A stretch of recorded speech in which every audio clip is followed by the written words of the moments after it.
John McNeil. John McNeil, February 14, 1813, June 8, 1891, was a general in the Union Army during the American Civil War. He was most noted for his role in the Palmyra Massacre and other acts of alleged brutality, as well as his participation in the Battle of Westport, the largest battle west of the Mississippi River. For his role in the Palmyra Massacre, he was given the nickname Butcher of Palmyra. Early life and career. McNeil was born in Halifax, Nova Scotia, to parents descended from Tories who had fled the American Revolution. He received a common school education and then learned the hatter's trade in Boston, Massachusetts. He engaged unsuccessfully in the business first in New York City and subsequently for 20 years in St. Louis, Missouri. He prospered there, though he lost his fortune to Southern repudiation as the war began. He was a member of the Missouri legislature, 1844–45, and president of the Pacific Insurance Company, 1855–61. Civil War. When the war began, General Sterling Price of the Missouri Volunteer Militia and pro-secession governor of Missouri Claiborne Jackson counted on McNeil's support, as he was known as a strong Democrat and closely allied with Southern men. On May 8, 1861, however, McNeil enlisted in the Union Volunteers and was immediately made captain of a company. Shortly afterwards, he was promoted to colonel of the 3rd Regiment, U.S. Reserve Corps Infantry. On May 10, 1861, he commanded some troops at the notorious Camp Jackson affair at the present-day Frost campus of St. Louis University. The Missouri militia had been called up by the governor for drill. Union supporters feared they might attack the St. Louis arsenal. Captain Nathaniel Lyon, aware that the governor had secretly had artillery shipped from the Confederacy to the militia, surrounded the state troops and forced their surrender. Subsequently, as the prisoners were being marched downtown, a riot began. Union troops, mostly green German volunteers, fired into a crowd. Most of the 28 killed were civilians, although some militia and some Union soldiers died too. On July 17, McNeil with about 600 men defeated the state forces under General David B. Harris at Fulton, Missouri. He was then placed in command of the city of St. Louis by General John C. Fremont. On August 3, McNeil was commissioned colonel of the 19th Missouri Volunteers Lyon Regiment, to which he had been named by General Lyon. He resigned in December to accept a colonelcy in the state troops, with the command of a district on the Kansas state line. He spent the winter organizing forces and protecting the Union citizens. He returned to St. Louis in the spring of 1862 and took over a cavalry regiment with command of the district of Northeast Missouri and the special charge of clearing the area of guerrillas, notably those flocking to Joseph C. Porter. He spent the summer in pursuit of Porter, who had been ordered into the region to recruit troops to be sent into the Confederacy for training, as well as to generally disrupt Union operations. McNeil decisively defeated Porter at the Battle of Kirksville and was lightly wounded in the action.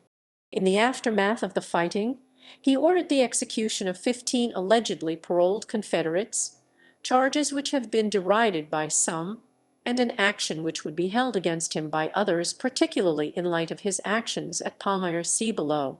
He also ordered the execution of Frisbee McCullough, an action which was also generally criticized, but which he just as staunchly defended. The Palmyra Massacre. His subsequent campaign in Monroe County, Missouri, was also regarded by some as excessively brutal and indiscriminate. He himself said that where a Union man could not live in peace, a secessionist should not.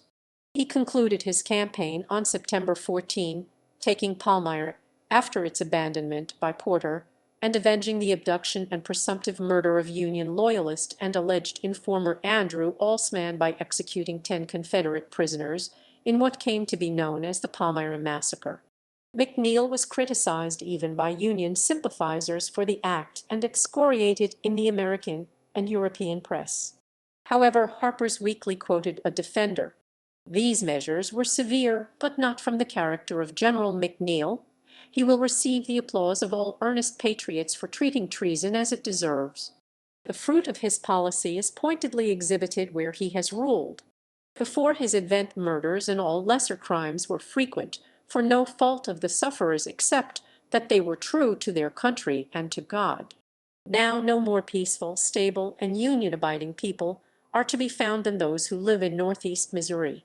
Jefferson Davis is thirsting for the blood of the brave general, and his coadjutors in the North are maligning General McNeil, fabricating statements of his brutality, and even asserting the twofold falsehood that the wife of Alsman petitioned that the rebels might not be executed, and that the old man has since returned.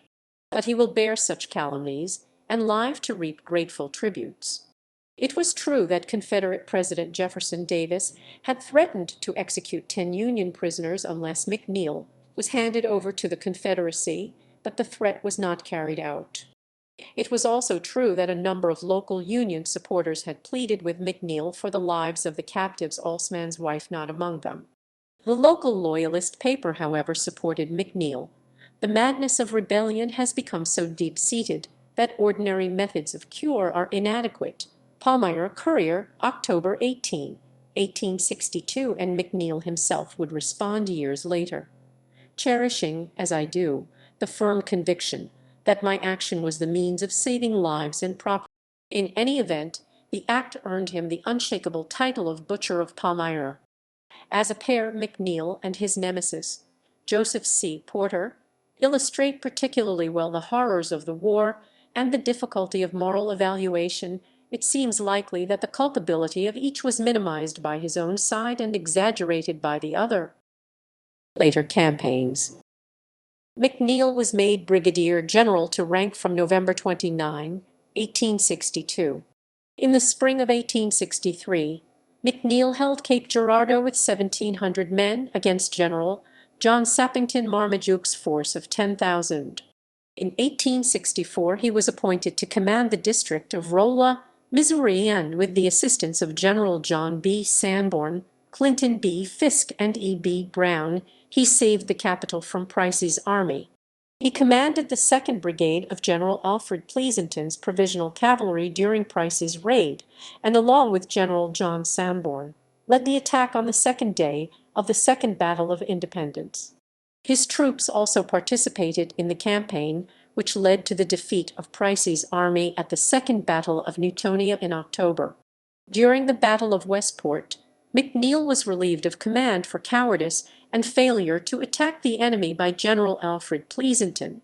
For this and other charges, he was court-martialed, but the charges were dismissed.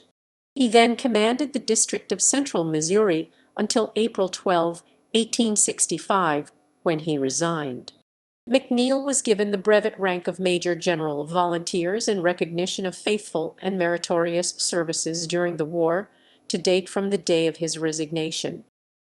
Postbellum career. Subsequently, McNeil was clerk of the criminal court in St. Louis County, Missouri 1865–67, sheriff of the county 1866–70, and clerk of the criminal court again 1875–76. He was in 1876 commissioner to the Centennial Exposition in Philadelphia, was an inspector in the U.S. Indian Service in 1878 and 1882, and at the time of his death was superintendent of the United States Post Office, St. Louis branch. He died in his chair in his office at St. Louis and was buried in Bellefontaine Cemetery, Block 35. His monument carries the verse, "Soldier, rest thy warfare o'er, sleep the sleep that knows not breaking."